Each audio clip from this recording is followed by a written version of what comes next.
Agora com o senador Ângelo Coronel, do PSD da Bahia, que vai falar para a gente sobre essa movimentação toda na CPI, qual a expectativa dele, como é que está avaliando o depoimento de hoje. Senador, boa tarde.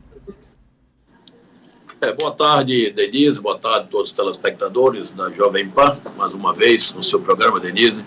Eu me sinto feliz de poder contribuir, dando informações a respeito do que está ocorrendo no Senado Federal, principalmente nesse quesito CPI da Covid, que é um dos temas mais falados hoje no Brasil e que está até no mundo, a respeito dessa mortandade que está acontecendo no Brasil, onde vamos descobrir se o problema foi negligência, se o problema realmente foi incompetência. O que nós queremos chegar são os culpados por esta mortandade excessiva que aconteceu e está acontecendo no Brasil, próximo a 500 mil de vidas ceifadas, e nós precisamos responsabilizar criminalmente quem são os verdadeiros culpados desta mortandade, minha querida Denise. Agora, senador, nós ouvimos o ex-secretário da Saúde, o governador do Amazonas não quis comparecer à CPI, e nós já tivemos as informações de Pazuello, que estava à frente do Ministério da Saúde naquele pior momento da crise de oxigênio. A sua avaliação hoje, em termos de responsabilidade, qual seria? O senhor vê responsabilidade mais do governo federal, do governo estadual, da prefeitura? Como é que o senhor vê essa situação mais específica? Olha, é uma situação muito delicada de a gente avaliar nesse primeiro momento. Primeiro, nós temos aí uma publicidade excessiva no uso da cloroquina como um remédio que iria tratar precocemente as pessoas. Eu às vezes, fico me perguntando, e pergunto a amigos e colegas, qual o interesse de tanta divulgação na cloroquina? Nós precisamos descobrir se isso também tem algum fundo comercial, se existem interessados em propagar o uso da cloroquina, e este uso em excesso pode vir, evidentemente, a tornar laboratórios multimilionários com essa venda em massa de um produto. Nós temos que descobrir isso. Porque, Denise, uma coisa que também que eu fico e que me inculca é o seguinte: o presidente da República, ele não é médico, ele é um ex-militar, então ele não tem nenhum conhecimento científico. Pode ter aprendido algumas coisas ao longo agora dos seus 2 anos de presidente da República. E é evidente, com essa crise da pandemia, pode também ter aprendido alguma coisa. Mas ele não tem esse conhecimento. Nós precisamos descobrir, chegar, quem induziu o presidente a erro. Quem induziu o presidente a dizer a cloroquina cura precocemente. A cloroquina, quem usar, cura até depois que você já está contaminado. Nós precisamos chegar a isso. É o famoso follow the money. Nós temos que seguir o dinheiro para saber a quem interessou fazer a cabeça do presidente da República para esse uso da cloroquina. Esse talvez seja um dos pontos mais importantes da CPI. Na questão do Amazonas, já é um fato isolado. Ali está claro a negligência de governador, de secretário de saúde. Ali foi um verdadeiro absurdo.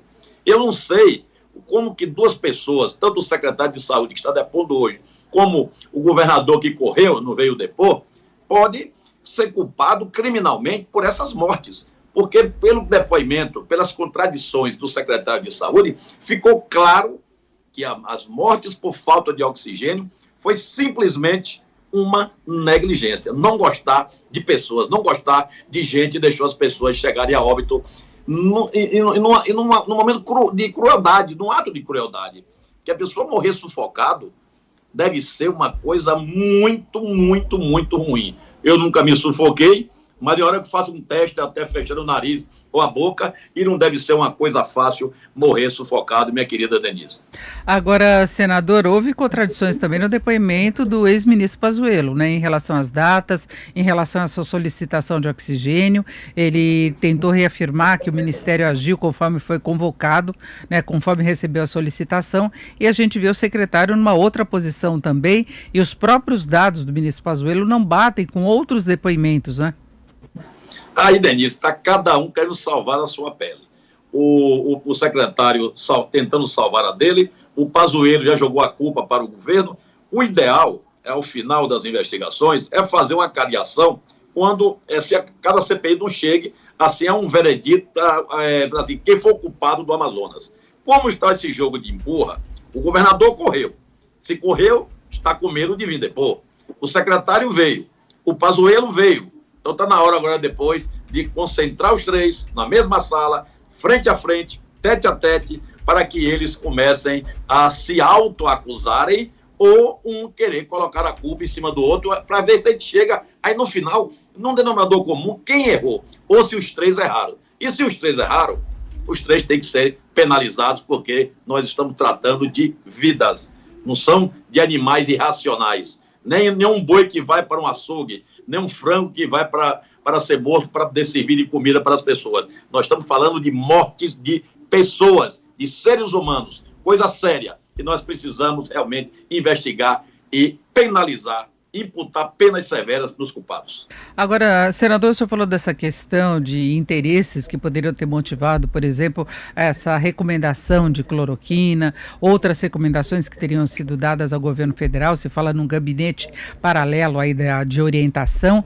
Agora, a CPI solicitou quebra de sigilo bancário, telefônico, aí de várias pessoas que estão prestando depoimento. E nós estamos vendo decisões aí diferenciadas, né, dos ministros do Supremo. Alguns mantêm, outros não, acham que falta embasamento. O senhor acredita que seja esse um dos caminhos para se chegar a uma apuração dos interesses que de fato estavam por trás de determinados procedimentos que foram adotados pelo Ministério, pelo próprio governo? Bom, é evidente, Denise, que se você pede a quebra de um sigilo fiscal, bancário, telefônico, telemático, você vai ver se realmente houve alguma conversa não republicana por parte de alguém. Nós não vamos aqui pré-julgar. Não sou eu jamais um pré-julgador.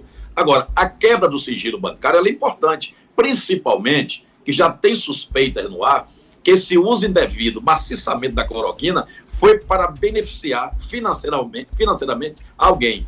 E nada como também quebrarmos o sigilo das pessoas envolvidas, até para poder, quem sabe, isentá-los de uma culpa de, sei lá, de receber alguma coisa indevidamente. Agora, eu fico muito sentido na questão do Supremo Tribunal Federal.